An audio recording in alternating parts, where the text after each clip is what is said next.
아르키메데스 소용돌이. Archimedes spiral. 무한에 접근하는 방법론은 고대 그리스 이전에도 다양한 방법들이 있었고, 유럽에서는 아르키메데스의 소용돌이가 꾸준히 전해지고 있었던 것으로 보인다. 그의 소용돌이를 현대 수학식으로 좌표 평면에 그려 그의 생각을 압축해본다. 반지름이 2인 원을 그리고 원의 중심에서 시작하는 아르키메데스 소용돌이를 그린다. Cycle. Y power 2 plus x power 2 equals r power 2. Spiral.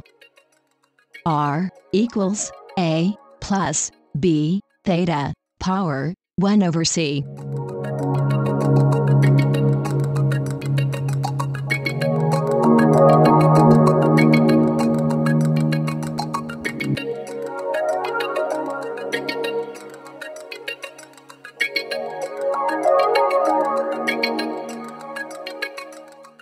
Because r equals 1 over 2 pi theta. Scripts for drawing spiral. Spiral, approaching to a circle.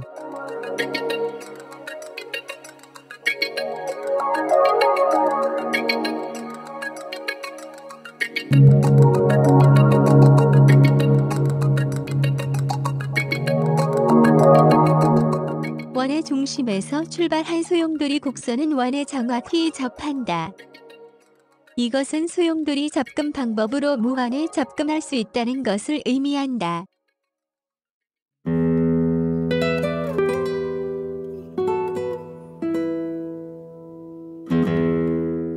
물론 반대 방향으로도 원의 중심점에 도달할 수 있다. 이 방법을 잘 관찰해 보면 무한을 접근하는 방식을 사용하고 있다. 원을 소용돌이로 접근한다. 원 둘레에 접근한다는 것은 원주율에 접근하는 것이므로 소용돌이 방정식에 p 값을 대입할 때도 파이에 비례하는 2파이 분의 1 값을 대입하고 이 바퀴 4파이 회전하여 반지름 2인 지점에 도달한다.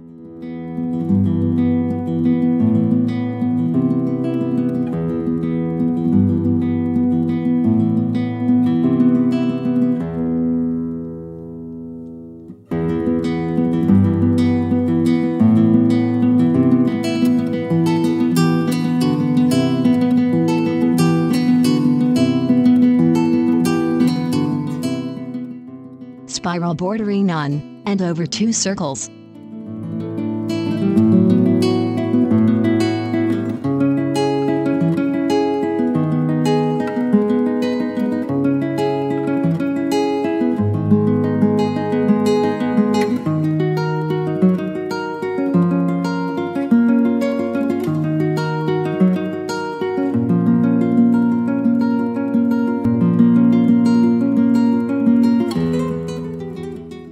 이 소용돌이를 좀 더 자세히 보면 매 순간 원에 접하면서 원의 크기를 높여가는 특성이 보인다.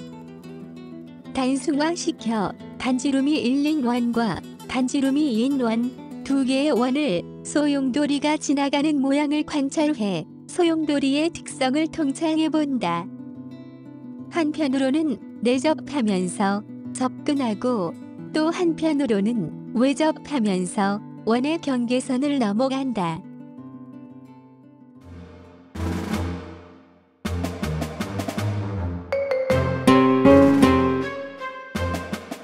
우리는 구분해서 소용돌이의 궤적을 인식하기 위해 하나 또는 두 개의 원으로 관찰했지만 사실 헤아릴 수 없이 무수한 원을 내접하고 외접하면서 소용돌이를 확장해가는 궤적을 느낄 수 있다.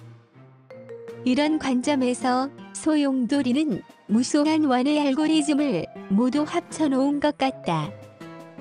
어느 한 원의 기준으로 무한히 확대해서 관찰해도 경계선의 끝과 재시작점을 정확히 유리수로 정의할 수가 없다.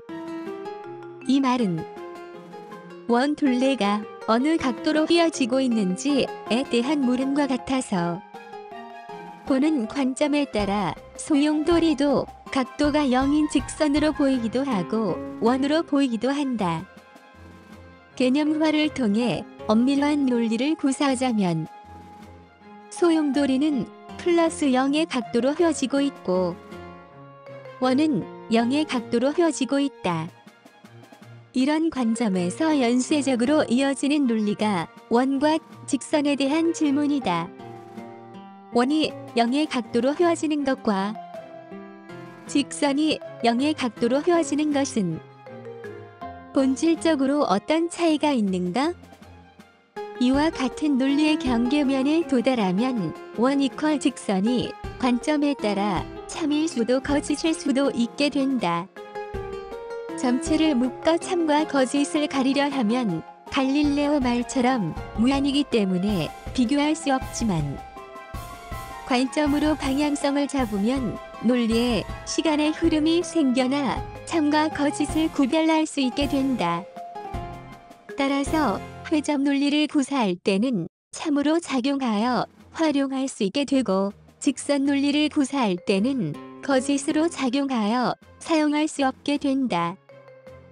그런데 이들은 모두 무한에서 나온 유한 논리들이기 때문에 한 방향으로만 흐를 것 같지만 반대 방향으로 볼 수 없어 관점의 방향을 바꾸어 거꾸로 흐르게 하는 변증법이나 귀납법과 같은 방법을 사용하여 거짓으로 활용할 수 있게 된다. 만약 반지름이 파이라면 거꾸로 b에 0.1을 대입하고 5바퀴 10파이 회전하여 원둘레에 도달한다.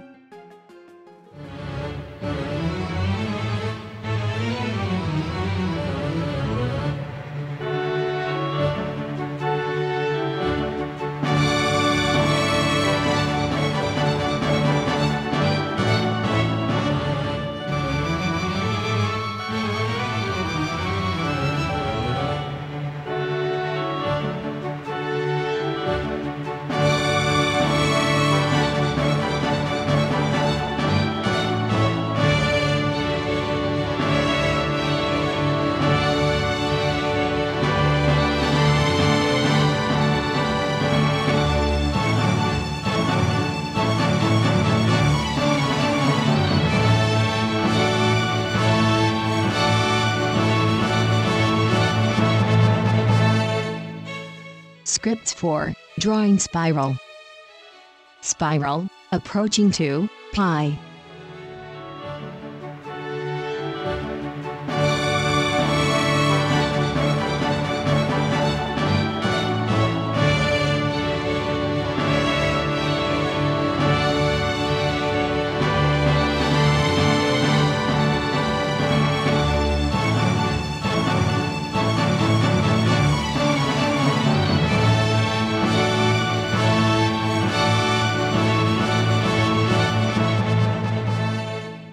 아르키메데스의 소용돌이 해법에서도 무한을 고스란히 유지한 채 개념화하여 풀어가는 방식은 회점 논리에 대한 인식이 묻어난다.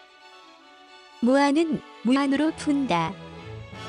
원은 안정적인 회전을 하는 궤적이지만 소용돌이는 원의 균형에 균열을 가하여 무한히 확산하는 자취를 보인다.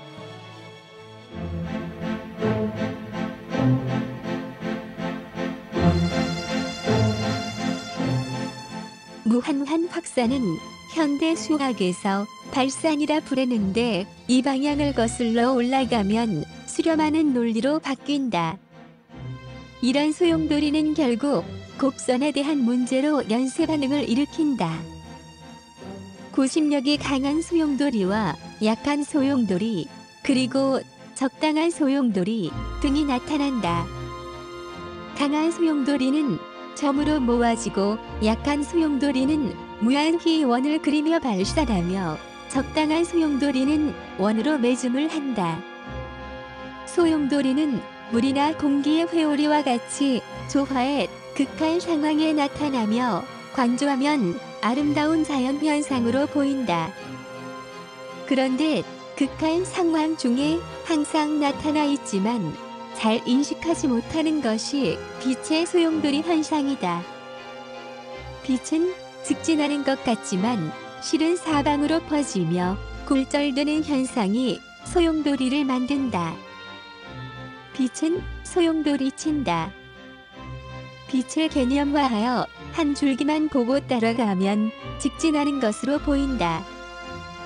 그러나 빛의 발원지를 보면 완전한 구가 극히 빠른 속도로 무한히 커지는 것과 같이 발산한다. 빛은 구면으로 발산한다. 빛은 물질과 충돌하면 발원지에서 유래한 원의 알고리즘이 여러 가지 형태로 나타난다. 빛이 공기나 물, 유리를 투과하면서 굴절되거나 바늘구멍을 통과하면서 회절을 일으키는 현상도 원의 알고리즘이 표출된 것이다. 그런 태양빛에 원의 알고리즘이 있다는 것을 쉽게 알아차릴 수 있게 하는 것이 반사경이나 돋보기이다.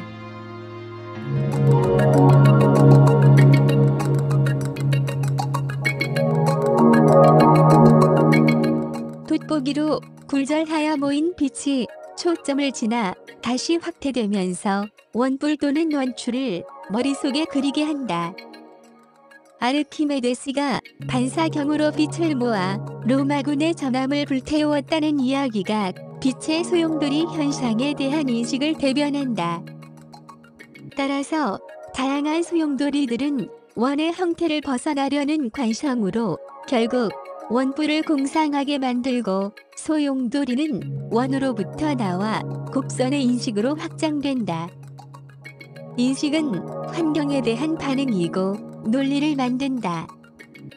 이런 인식의 시작은 물리적으로 빛에서 나왔다고 할 수 있다. 그래서 논리의 정연한 흐름은 빛의 원료인 원이나 구와 같은 회점 논리에서 벗어나기 어렵다. 논리는 빛의 흐름 속에 있다. 곡선이 생기는 시간의 흐름을 거슬러 올라가 곡선에 대해 감상해 본다. 우리는 선은 점이 일렬로 나열하여 만들어진다고 생각한다. 차원의 관점에서 생각해 보면 점의 방향이라는 차원을 더해 선이 된다고 말할 수 있다. 선의 차원에 들어가 선을 두 가지 관점으로 구분해 본다. 첫째, 전체와 부분의 특성에 따라 선과 선군으로 구분한다. 둘째, 방향의 차원에 따라 1차원의 방향성은 직선, 2차원의 방향성은 곡선이라 구분한다. 그러나 이런 논리는 모두 한 가닥의 관점에 불과하다. 고대로부터 인간이 곡선을 어떻게 생각해 왔는지 찾을 수 있는 역사를 통해 시간여행을 해본다.